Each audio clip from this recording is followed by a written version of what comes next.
That's right, the 6th episode of Record Roulette. We're already back, folks. For those of you who are new to this is a series of videos where I use the random item feature on Discogs to randomize my vinyl collection, and whatever it pulls up, I grab, I talk about it, we all have a blast. So, no need to fuck around. You've been here before, hopefully you know the drill. So let's go ahead and do this. Here we go. As usual, recording my screen. See that? That's my screen. And this is me clicking on random item. Gems from Aerosmith. This is not a greatest hits album. It's kind of a collection of lesser known tracks from their first few albums. And this came out in 1988. And this is a 1988 pressing. And I own all of the albums that all of these songs are on. But the big reason, well, two reasons, I ended up getting a copy of this because I'm a big Aerosmith fan. So I'm kind of a completist with, I'm trying to get as much shit as I can. But also on this particular album, it's the only place you can get the studio version of Chip Away the Stone, which is a pretty fucking great song. Although I do think it's a cover. It is a cover. But I don't think I've ever heard the original. Who needs it with the Aerosmith version? But yeah, so this has got Rats in the Cellar, Licking a Promise. So it doesn't have Back in the Saddle or Dream On or any of that stuff. It's just, I guess at the time it was just some of what they felt were their strongest songs, or the record label felt was their strongest songs, and they put this compilation together. And let's take a look at it.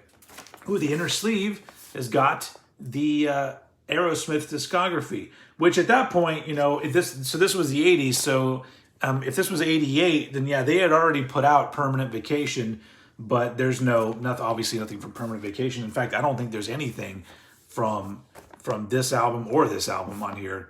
So anyway, there you go. That's all. That's their shit. And on the back, look at this. Oh man, Aerosmith Live at Texas Jam 78. I have that on VHS. Aerosmith Video Scrapbook. I also have that on VHS. It's an order form for you to get. I think I have 5 or 6 Aerosmith VHSs, honestly, for those of you who actually care. So here's the record. The basic Columbia label on there, which is pretty cool. And yeah, pretty basic affair. I mean, and when it came out, I feel like it was probably, a placeholder kind of thing. Aerosmith is experiencing some newfound success with Permanent Vacation. And so this was a thing hey, we can put this out. And it's just chock full of fucking gems, Aerosmith gems. Here, the cover doesn't lie, folks.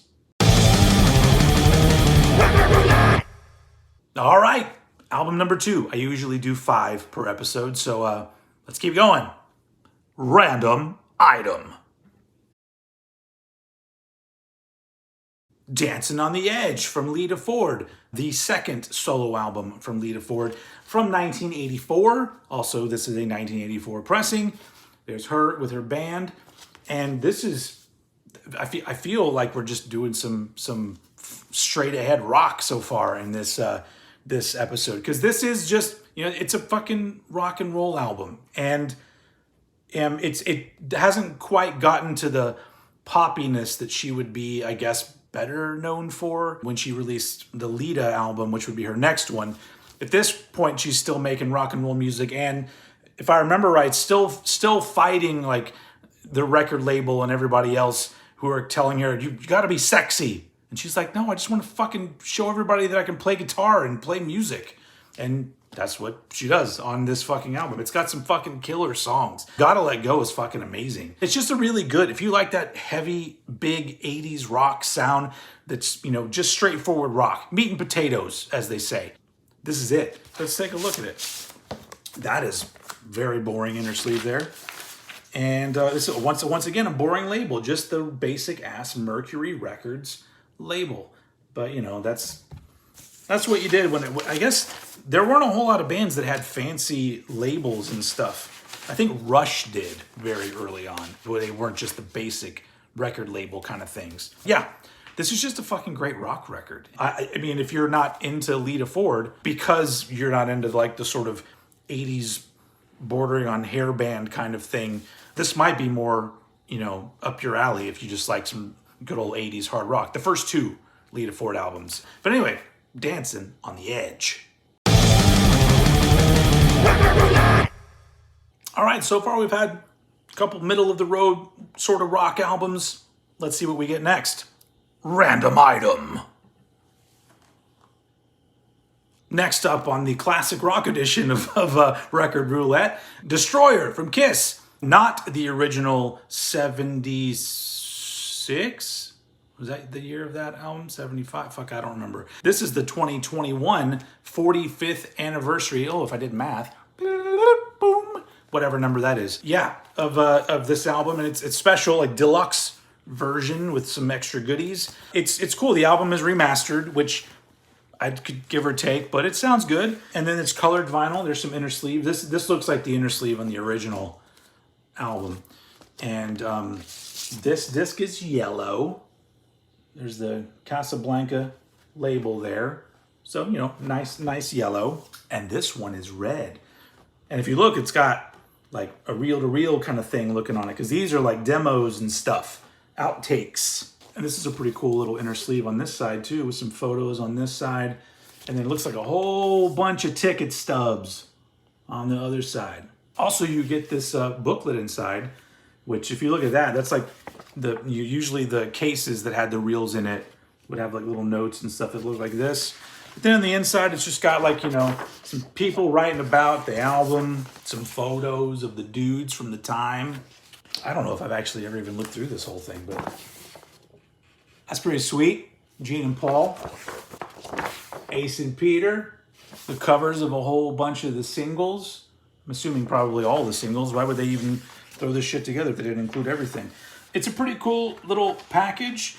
And the second disc, it's cool because it's all like demos. Well, the first side is demos, but half of them are Gene Simmons demos, half are Paul Stanley demos.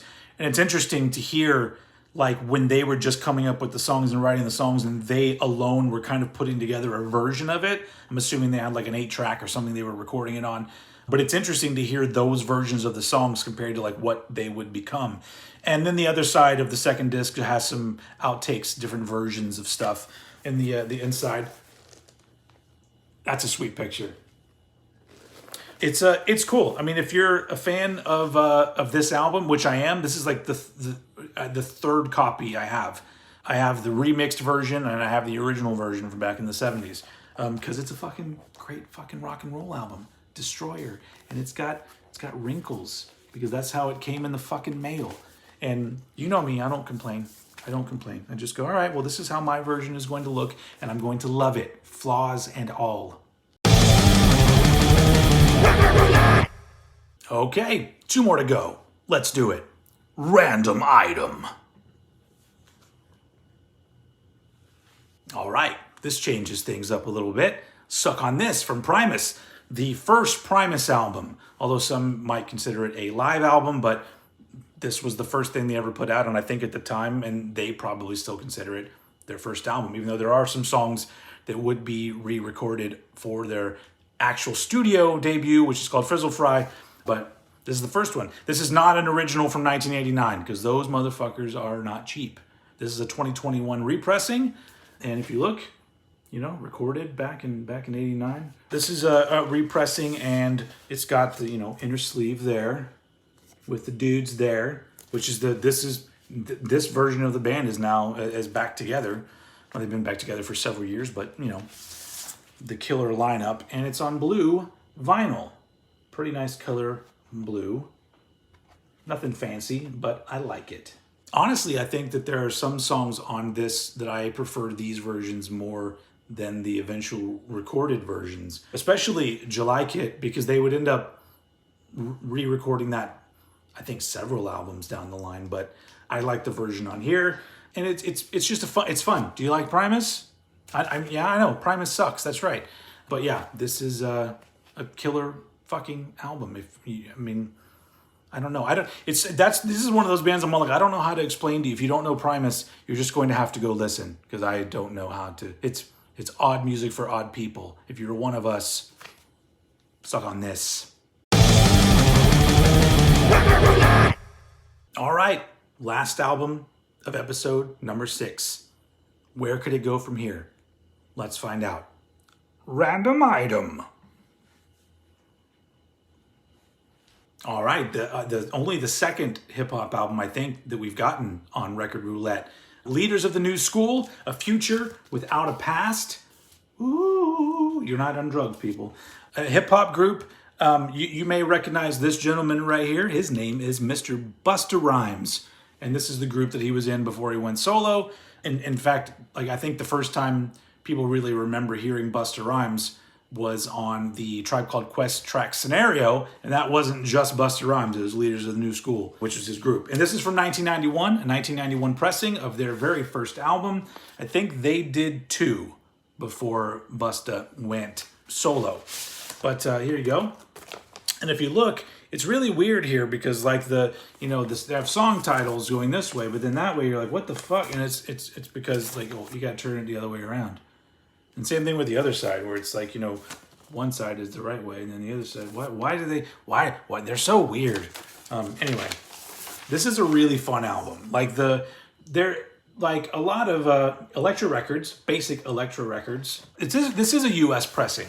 I was thinking maybe it was a European pressing, but it is U.S. But yeah, their music there's that hip hop that started happening in the late 80s. You've got your De La Soul, your Tribe Called Quest, and things like that just sort of, led the way for all of this just sort of smart and fun hip-hop music, and I love it. Much like how I feel about thrash metal, the late 80s, early 90s for hip-hop for me is just the, chef's kiss, as they say. So yeah, Leaders of the New School, really fun album. If you like if you like hip-hop at all, I hope you do. Really great album. It's a lot of fun. It's the last album of this episode of...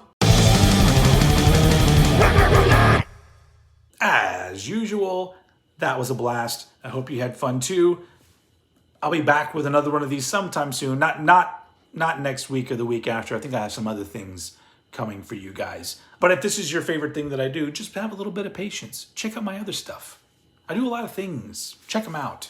Anyway, okay, that's it. That's all for this episode. Thank you very much for watching. As usual, I'm going to leave you with a remix of the Record Roulette theme song for your listening pleasure. All right, bye everyone.